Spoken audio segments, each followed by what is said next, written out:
Les amis, bien le bonjour. Alors 29 septembre, 10h du mat, 20 degrés. Et on va se regarder un petit peu nos autres amis les Verrois. Alors ça c'est un traitement qui est à la fin d'Apivar. Il a été posé le 27/7. Donc on est en fin de traitement. Alors on va se mettre un petit peu au soleil. Alors ça me semble pas trop mal là, hein.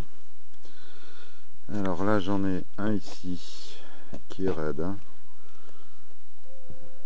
2, 3, 4, 5, 6, 7, 8, je sais pas si je vais compter. 9, 10, 11, 12, 13, 14. Ouais, 14. Donc pour celle-là qui est une ruche sur 10 cadres vraiment forte. La 22, la chouchou d'Eric, camarade. On n'est pas trop mal. Alors là, ça a été mis le 7 juillet, l'Apivar. C'était un essaim de la 22. Alors, eh ben écoute, là on est encore mieux. Je sais même pas si c'en est un, ça, on va dire un, allez.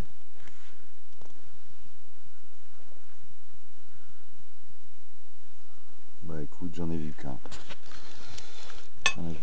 Alors ouais, faut les nettoyer, hein, là. La prochaine fois je nettoierai. Donc là on n'est pas vilain non plus.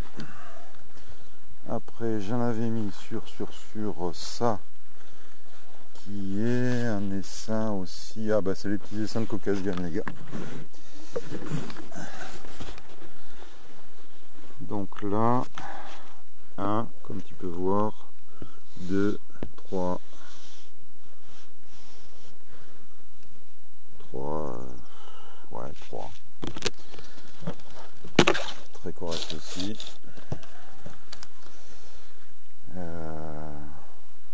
C'est des sondages que je fais là, hein. C'est pas le traitement, le comptage en fin de traitement, hein. Là je vais juste. Alors ça c'était quoi? C'était un essaim que j'avais fait le 19 mai. L'Apivar a été mis 7 juillet pareil. Alors là, j'en vois un ici, 2, 3, mais je suis pas convaincu ici, 3 avec celui-là. On est à 3, hein. Très correct aussi. Alors le seuil à atteindre c'est moins de 5, hein. En fin de traitement Apivar, c'est moins de 5 dans la ruche. Alors, oh là on en a. Là on en a. Alors c'est une ruche forte. Alors là on en a les gars. 1, 2, 3, 4, 5, 6, 7, 8, 9, 10, 11, 12, 13, 14, 15, 16, 17, 18, 19, 20. 21, 22, 23, 24, 25, 26, 27, 28, 29, 30, 31, 32, 33, 34, 35, 36, 37, 38, 39, 40, 41, 42, 43, 45, 46, 47, 48, 49, 50, 51, 52, 53, 54, 55, hein, je dirais. Ouais. Et pourtant, ils sont tous secs, hein, par contre, l'Apivar, hein. Ils sont tous secs. Alors l'Apivar il était mis le 27 juillet, ouais, donc ça fait septembre, ouais, août-septembre, pardon. Ouais, si on est en fin de traitement aussi, hein. Donc tu vois, selon les colonies, ça c'est un essaim. Alors lui on est plus que bien, puisque beaucoup de gens voient pas, hein. Hein, et encore, même pas. Très bien. Alors forcément, hein, les riches fortes, il y en a plus. Où est-ce que j'en avais mis d'autres encore? Bah, je crois que c'est tout. Donc ouais, cas par cas, donc celles qui ont moins de 5 varrois au bout de 10 semaines, je vais leur retirer les languettes, hein. C'est pas la peine de générer des accoutumances à cette molécule d'amitrase. Et pour les autres, celles qui ont encore par exemple comme celle-là 50 varrois, je vais laisser les 2 semaines de plus et on va aller jusqu'à 12. Au-delà, je vais retirer le traitement de 12 semaines. D'ailleurs, je ne vais pas laisser plus longtemps, hein, ça ne servira à rien. Si la molécule n'est pas plus efficace que ça, ben voilà. Je vais laisser passer une semaine, je ferai un comptage et j'adapterai le traitement. Alors, soit acide oxalique par dégoûtement, mais bon, j'aime pas trop, mais bon, c'est possible. Plus certainement une fumigation d'acide oxalique pour leur faire un petit coup de flash. Mais voilà, hein, il faudra sur certaines un traitement complémentaire. Bon, pas de nouvelles de nos amis les frelons européens. Michel, je crois que tu as raison, ils viennent un peu à la fraîche le soir. Le matin, ils sont pas trop du matin les coquins.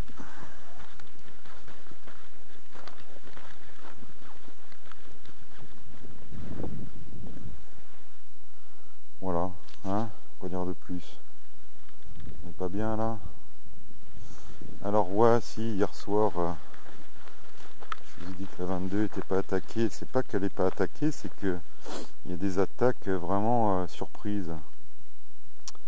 C'est-à-dire que le frelon reste derrière, ou il se met sur le côté, mais ici, tu vois, pour pas être vu, en arrière sur le côté, et quand il voit une abeille un peu qui traîne sur la planche, il descend, il la tape et il s'en va. Mais il fait pas de stationnaire, hein. Alors j'ai pas encore eu le plaisir de voir des attaques d'abeilles. Enfin si, j'ai vu des gardiennes qui sortent face aux frelons, mais bon, bah, elles n'ont qu'une chance, hein. Elles se font choper, et puis voilà, hein. Mais pourquoi? Ouais, bonne question. Bonne question. Alors un autre truc que j'ai observé, alors sur celle du fond là qui fait la boule, hein, et qui n'a pas d'attaque. Alors est-ce que c'est les frelons? Est-ce que c'est autre chose? J'ai vu qu'il y a une bestiole qui est en train de me faire un trou. Alors, tu les vois les trous là? Alors est-ce que c'est les frelons qui me font ça? Comme tu vois la ruche, elle se défait un peu de là. Bon, elle doit être propolisée, pardon. Mais c'est vrai que j'ai remarqué que les frelons venaient tous par là. Alors est-ce qu'il y a eu une goutte de miel là? Est-ce que c'est eux qui m'ont fait ce trou? Alors si les frelons commencent à trouver les ruches, après tout c'est du bois, hein, avec leurs mandibules, ça devrait pas trop leur poser de problème de faire un trou dans une ruche. Mais bon, c'est un peu fou quand même, non? À confirmer, hein, je les ai pas vus vraiment sur le trou hier, mais ça y ressemblerait, hein. Voilà. Bon, on va se visiter quelques ruches, pas beaucoup, mais les essaims et surtout l'essaim qui fait des cellules, hein, quand même. Savoir un peu ce qui se passe, hein. Si la reine est moyennement acceptée, si défaillante, non, pas du tout, hein. Elle pond super bien. Donc qu'est-ce qui se passe? Un essaim constitué trop tard avec une reine fécondée et moyennement accepté, c'est pas impossible, hein. Ça c'est l'essaim de l'éleveur, hein. C'est pas l'essaim, c'est pas un des essaims que j'ai fait, hein.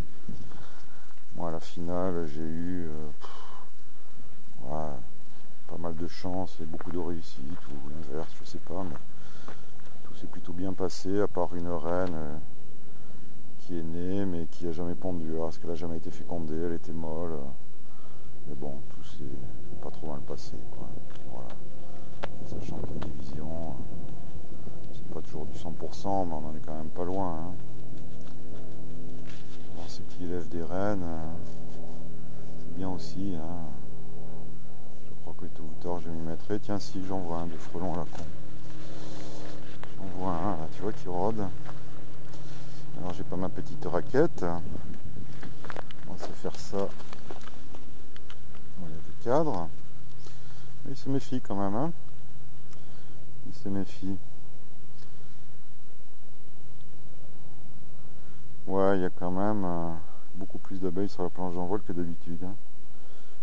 Voilà. Alors les mâles, j'en vois plus. Hein. J'en vois plus. Ça va faire un petit moment qu'ils ont été dégagés. J'en vois pas non plus par terre. Mais ici, avec toutes les bestioles qu'il y a dans le parc, ça traîne pas longtemps. Hein. La nature est une bonne nettoyeuse. Bon, on peut pas dire, tu vois, que les ruches soient méga stressées hein, avec le frelon européen. Même s'il y en a vraiment une grosse quantité cette année.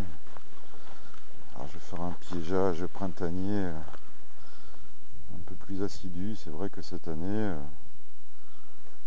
ça n'a pas été violent. Je ne sais même pas si j'ai mis beaucoup de pièges régulièrement. Donc voilà, après il y a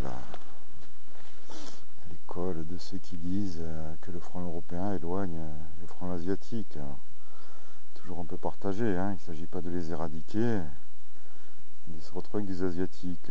J'aurais tendance un peu à les croire, parce que quand je vois comment ils sont territoriaux, c'est con. Hein. Parce qu'entre eux, ils se chassent. Hein. Ils se chassent bien. Donc ouais, ça doit avoir un petit effet en tout cas. Peut-être que ça limite le... Ouais, ça commence à... Tu vois pas toi, mais on commence à en avoir pas mal. Hein. Ces conneries. Bon voilà, allez. Bon samedi matin.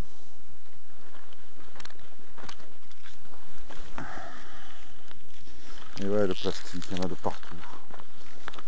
Partout, même dans les ruches. Moi j'en mets le moins possible, mais il y en a quand même. Allez, à plus tard.